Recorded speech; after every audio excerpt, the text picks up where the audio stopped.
আমাদের গন্তব্যে পৌঁছাই গেছি। রাইট, এই জায়গার কথাই বলছি। তালা দিয়ে তো মনে হয়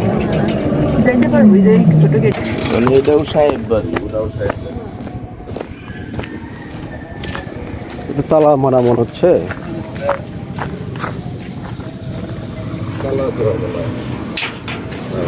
তাহলে তো পুরা লস প্রজেক্ট হয়ে গেল। সাহেব বাড়ি আফরোজা মঞ্জিল। তোর এর চেয়ে নদী গবেষণা কেন্দ্রে গেলে বলোই তো। এত সুন্দর একটা জায়গা, অথচ তালা মারা, ঢুকতে পারলাম না।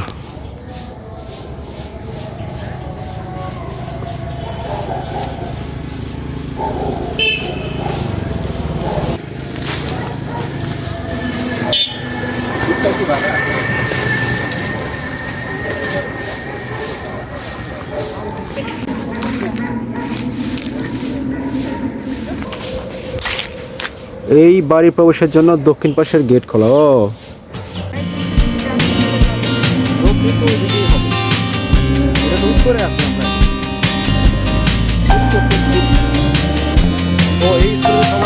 সাইকেল আছে নাকি? শুনছিলাম মেয়েদের।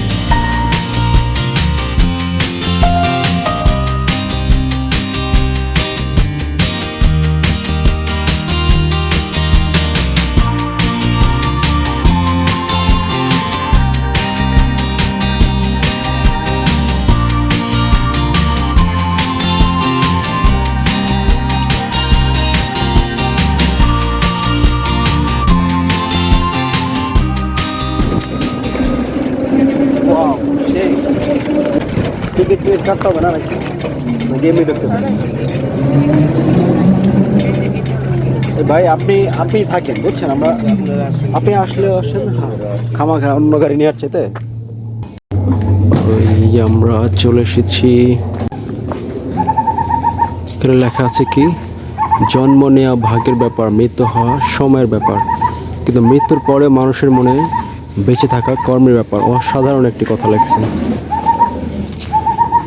আমরা এখন এসেছি ফরিদপুরের একটি বিখ্যাত বাড়ি, এটিকে বলে সাহেব বাড়ি। এটি মূলত কোনো জমিদার বাড়ি না, বাট এরা তাদের কর্মের মাধ্যমে বিখ্যাত হয়েছে। জায়গাটা অনেক সুন্দর, অনেক নাম শুনেছি। আজকে ফরিদপুরে আমার ঘোরার দ্বিতীয় দিন। আশা করি আপনাদেরকে ঘুরে দেখাবো।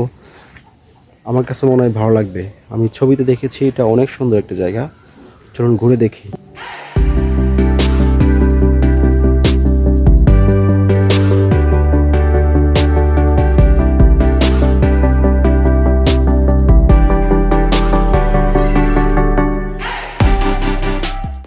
আমরা প্রথমে এসেছিলাম এটার উত্তর গেটে।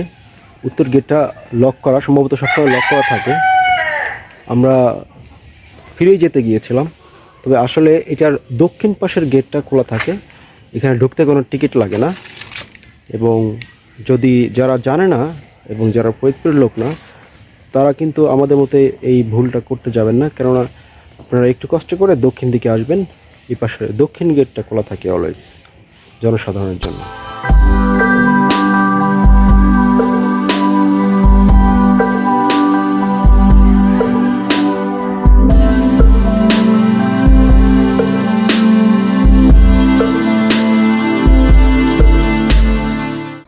প্রতিটি জায়গায় জায়গায় প্রতিটা গাছের সাথে অসাধারণ কিছু কথা লেখা রয়েছে, যা আসলে সত্যি উৎসাহদায়ক।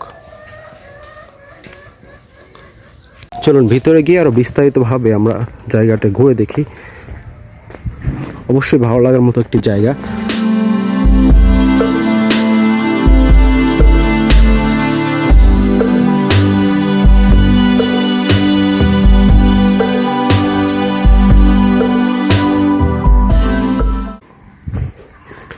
দেখুন কত সুন্দর পুকুর, বাঁধানো পুকুর। ফরিদপুরে এমন যে সুন্দর একটা বিখ্যাত জায়গা অনেকেরই অজানা। ইভেন আমিও কিন্তু জানতাম না। আমি আমার স্ত্রীর মাধ্যমে জানতে পেরেছি যে এইদিকে একটা সুন্দর জায়গা আছে ঘুরতে যাওয়ার মতো। জায়গাটির নাম সাহেব বাড়ি। এই যে গির্দার সাহেব বাড়ি। ও তারা খান বাহাদুর ছিলেন, এখানে লেখাই আছে আমরা গর্বিত, আমরা খান বাহাদুর সৈয়দ তোজামেল আলী বংশধর। দ্যাট মিন্স তারা জমিদার বংশের লোক ছিল। এই বাড়িতে কেউ এখনও থাকে কি না বলতে পারবো না, তবে আমি যত শুনেছি তারা আমেরিকায় থাকে। তবে এখানে একটা সাইন দিয়ে আছে কুকুর হইতে সাবধান, তার মানে এখানে অনেকে এখানে বসত যারা করে তারা কুকুরও পালে। অসাধারণ অসাধারণ।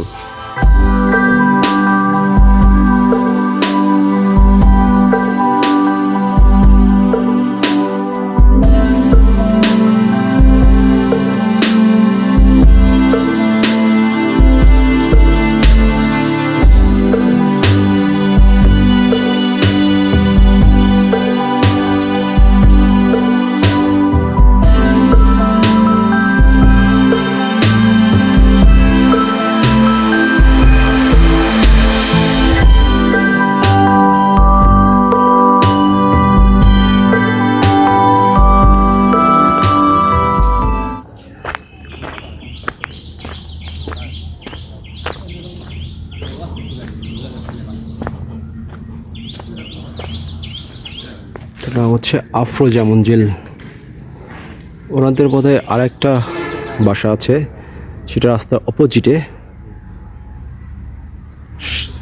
এটা সম্ভবত দ্বিতীয় বাসা। ছবি তোলার জন্য অসাধারণ একটি জায়গা।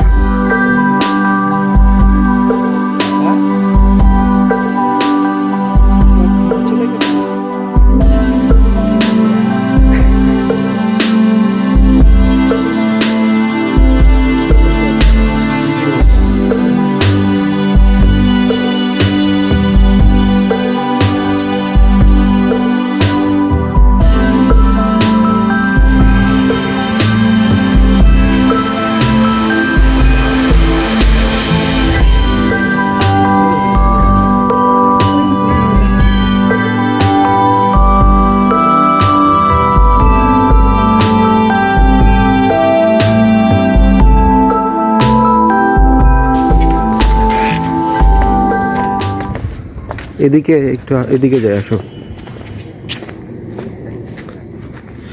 এদিকে মনে হয় অন্য বসতি না?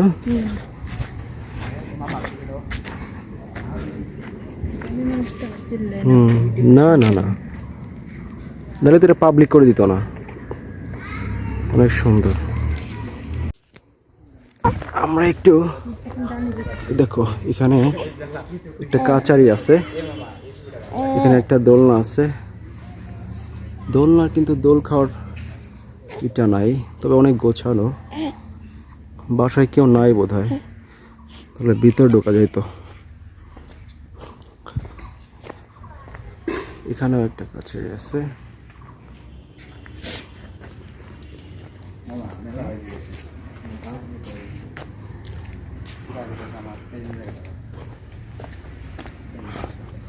বাবা চলো আমরা ওই দিকটাতে ঘুরে আসি। ওইখানে একটা বড় পুকুর আছে, ওটা আসলে ফ্রন্ট সাইড। আমরা এখন আছি হচ্ছে ব্যাক সাইডে। বেশ বড় সড়ো জায়গা নিয়ে এই বাড়িটা। এই দিকটাতে মূলত যখন থাকে কেউ এই বাড়িতে, তখন এই গেটটা খোলা থাকে। এই গেটটা মেইন রোড বলতে এই গ্রামের যে মেইন রোড তার সাথে সংযুক্ত। এই যে পুকুরটা অনেক সুন্দর, এদিক থেকে ঢোকাটা সহজ, তবে ওটা হয়তো সেফটি সিকিউরিটির জন্য ওই গেটটা ক্লোজ করে রাখা হয়েছে। হ্যাঁ তুলবো। অনেক সাজানো গোছানো বাড়িটা, আসলে এটা একটা ড্রিম হাউসের মতো।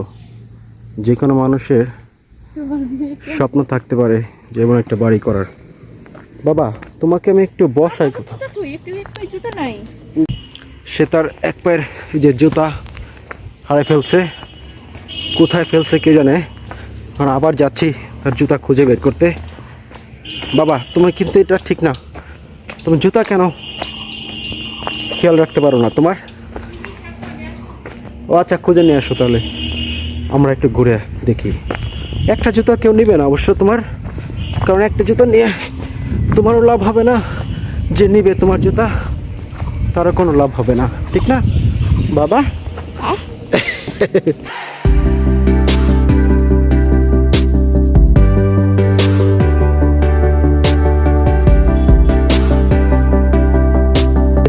জুতা খুঁজে পাওয়া গিয়েছে অবশেষে। বাবা, এরকম হলে কিন্তু তোমাকে নিয়ে আমরা আর ঘুরতে বেরোবো না, তুমি জুতা হারাই ফেলো। আসলে ভিতরে ঢুকতে পারলে খুব ভালো লাগতো। অবশ্য ভিতরে ঢুকলে আমার যে সাধারণ মানুষজনের যে নেচার, আমরা এত সুন্দর সাজানো গোছানো জায়গাটা আর সাজানো গোছানো রাখতাম না, অবশ্যই আমরা এটাকে নোংরা করে ফেলতাম। সেই দিক থেকে ভালোই করেছে। যার দেখতে ইচ্ছা করবে সে বাইরে থেকে দেখে ঘুরে চলে যাবে। এইখানে তারা পরিবারের লোকজন তাদের চা খেয়ে থাকে। নাম হচ্ছে মাইনার চা চেম্বার নাকি মাইনর কে যেন, যাই হোক আর কি। তাদের কবুতরের খোপ দেখতে পারতেছি, কিন্তু যেখানে যে এইগুলোকে দেখাশোনা করে সেরকম কাউকে পাইলাম না। মানে সুন্দর পরিকল্পিত না? এটা যে খুবই একটা লাক্সারিয়াস বাড়ি তা কিন্তু না, কিন্তু এত সুন্দর গোছানো, এটা অনেক পরিপাটি সুন্দর রুচির পরিচয় বহন করে। এই কবুতরগুলোকে যে কারা দেখে রাখে এটা নিয়ে আমি বেশ চিন্তিত। এইখানে তারা সম্ভবত পরিবারের লোকজন বারবিকিউ পার্টি করে থাকে। এটা না, এটা বারবিকিউ কর্নার নাম, এবং রাতে এটা লাইটিং করা থাকে। অবশ্যই কেউ না কেউ আছে পরিচালনার দায়িত্বে, তা না হলে এত গোছানো কীভাবে এই বাড়িটা থাকবে।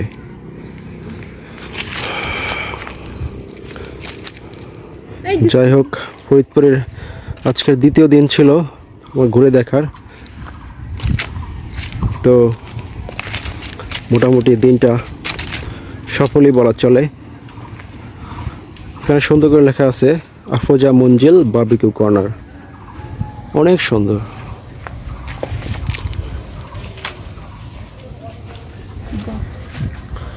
এখানে না আসলে আসলে এর সৌন্দর্য বোঝা যাবে না।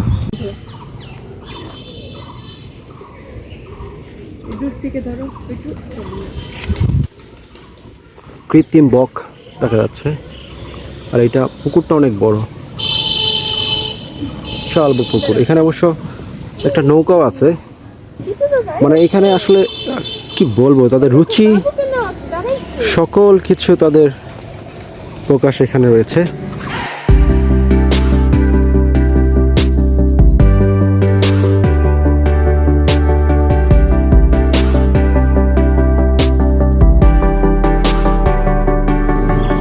বিকালবেলা এখানে আসলে পরিবার নিয়ে আসলে মন্দ লাগবে না, সময় অনেক ভালো কাটবে। কারণ আসলে ভালো পরিবেশ থাকলে, ভালো জায়গা দেখলে মন ভালো হয়ে যায়।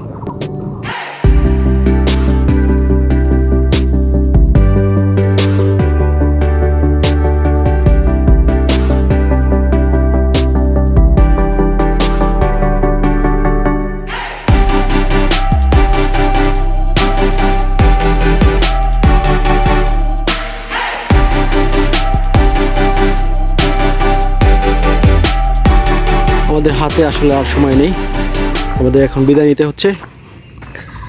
তবে অনেক দূরে এসেছি। এটা একটা আসলে গেরদা নাম এই জায়গাটা, এটা ফরিদপুরের এটা পূর্ব সাইডে আমার কাছে মনে হলো।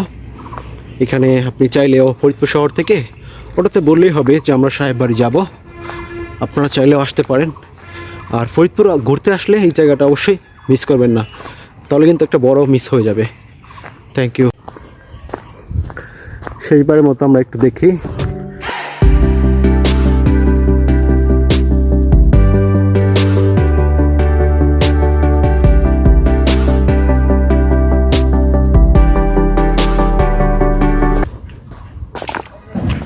আসলে এখানে আসতে হলে একটু হাতে সময় নিয়ে আসলে ভালো। আমরা ভুল করেছি, অটো রিজার্ভ করে নিয়ে এসেছি। অটোটা ছেড়ে দিলেই ভালো হতো, তাহলে আমাদের ফিরে যাওয়ার টেনশন থাকতো না।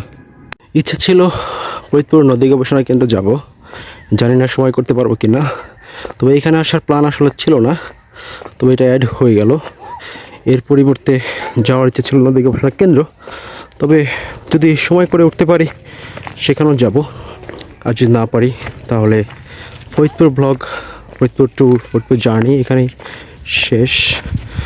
আশা করি সাথেই থাকবেন। ধন্যবাদ।